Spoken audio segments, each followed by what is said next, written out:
materi kuliah hak asasi manusia. Karena sifat kodrat manusia sebagai makhluk individu dan makhluk sosial. Atas berkat rahmat Allah yang Maha Kuasa, setiap orang berhak untuk hidup serta berhak menyatakan pikiran dan sikap sesuai dengan hati nuraninya tentang hak asasi manusia. Kita bahas tentang penjabaran hak asasi manusia dalam Undang-Undang Dasar 1945.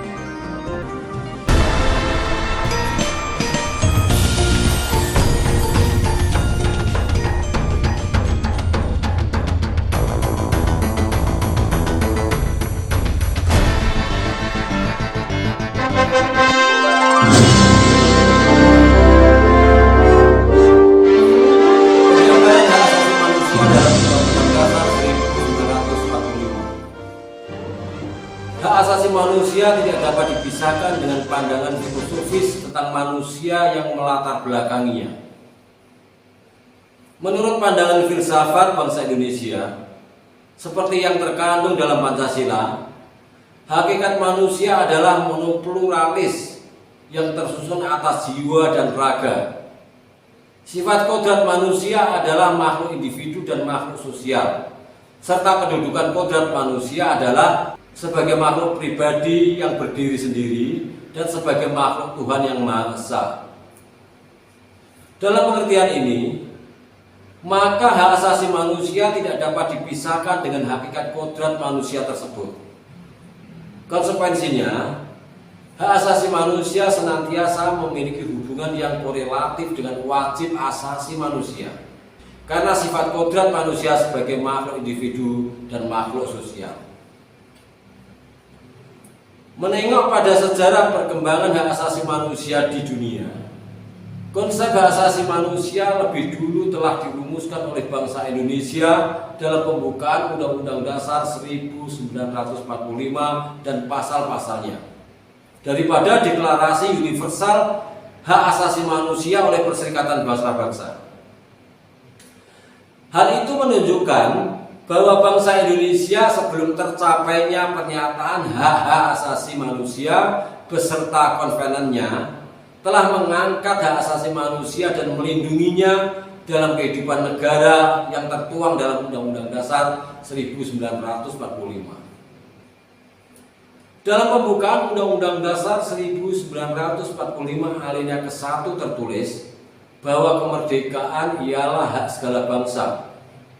Pernyataan tersebut mengandung pengakuan secara yuridis hak asasi manusia tentang kemerdekaan sebagaimana tercantum dalam Deklarasi Hak Asasi Manusia Perserikatan Bangsa-Bangsa pasal yang pertama.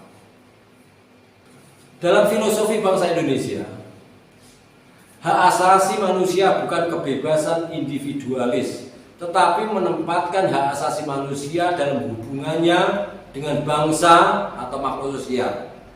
Sehingga hak asasi manusia tidak dapat dipisahkan dengan kewajiban asasi manusia.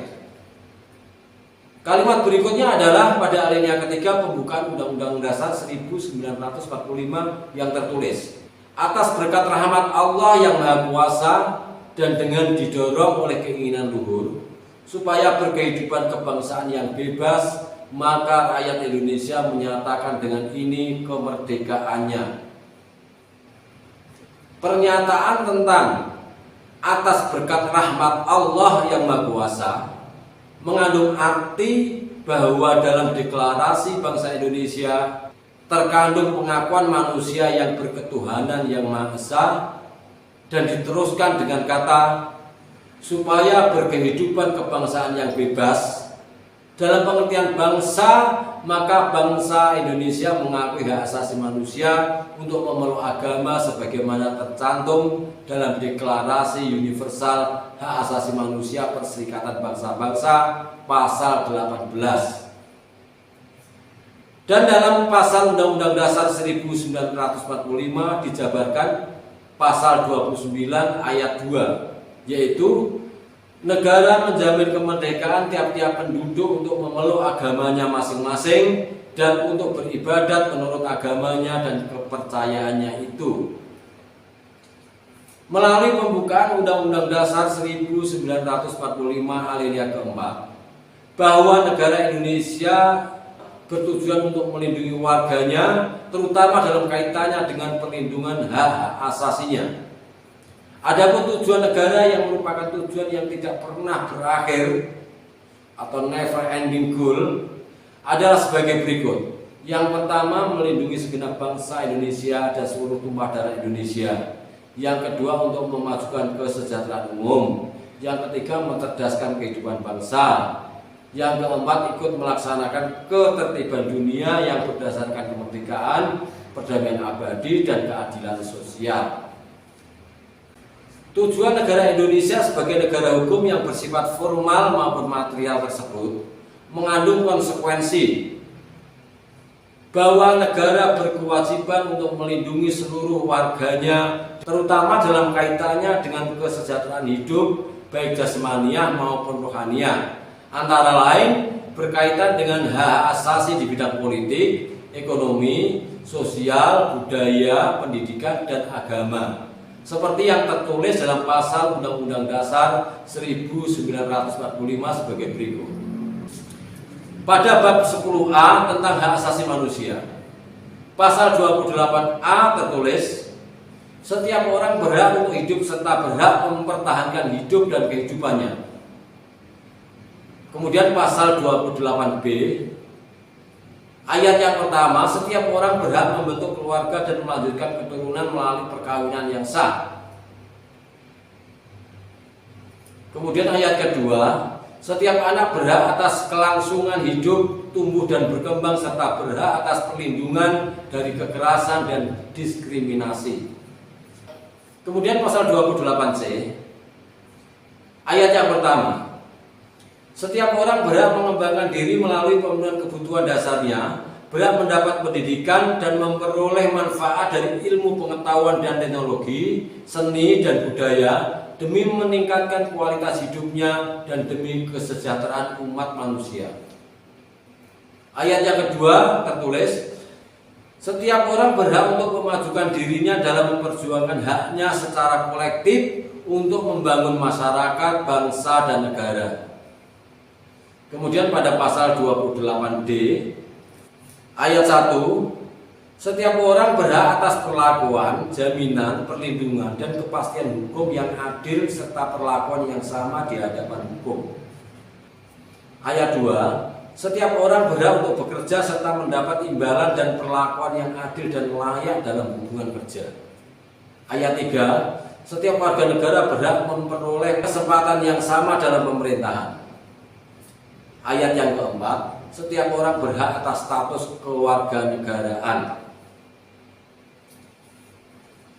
Kemudian pasal 28E ayat 1 tertulis, setiap orang bebas memeluk agama dan beribadat menurut agamanya, memilih pendidikan dan pengajaran, memilih pekerjaan, memilih kewarganegaraan, memilih tempat tinggal di wilayah negara dan meninggalkannya, serta berhak kembali. Kemudian ayat 2, setiap orang berhak atas kebebasan meyakini kepercayaan, menyatakan pikiran dan sikap sesuai dengan hati nuraninya. Kemudian ayat yang ketiga, setiap orang berhak atas kebebasan berserikat, berkumpul, dan mengeluarkan pendapat. Pasal 28F tertulis, setiap orang berhak untuk berkomunikasi dan memperoleh informasi untuk mengembangkan pribadi dan lingkungan sosialnya, serta berhak untuk mencari, memperoleh, memiliki, menyimpan, mengolah, dan menyampaikan informasi dengan menggunakan segala jenis saluran yang tersedia. Kemudian pasal 28G ayat 1, setiap orang berhak atas perlindungan diri pribadi, keluarga, kehormatan, martabat, dan harta benda yang di bawah kekuasaannya, serta berhak atas rasa aman dan perlindungan dari ancaman, ketakutan untuk berbuat atau tidak berbuat sesuatu yang merupakan hak asasi. Ayat yang kedua, setiap orang berhak untuk bebas dari penyiksaan atas perlakuan yang merendahkan derajat martabat manusia dan berhak memperoleh suaka politik dari negara lain. Selanjutnya pasal 28H ayat 1, setiap orang berhak hidup sejahtera lahir dan batin, bertempat tinggal dan mendapatkan lingkungan hidup yang baik dan sehat, serta berhak memperoleh layanan kesehatan.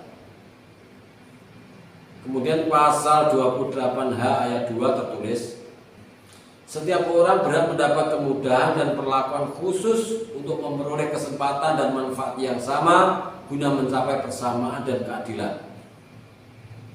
Kemudian ayat 3, setiap orang berhak atas jaminan sosial yang memungkinkan perkembangan dirinya secara utuh sebagai manusia yang bermartabat.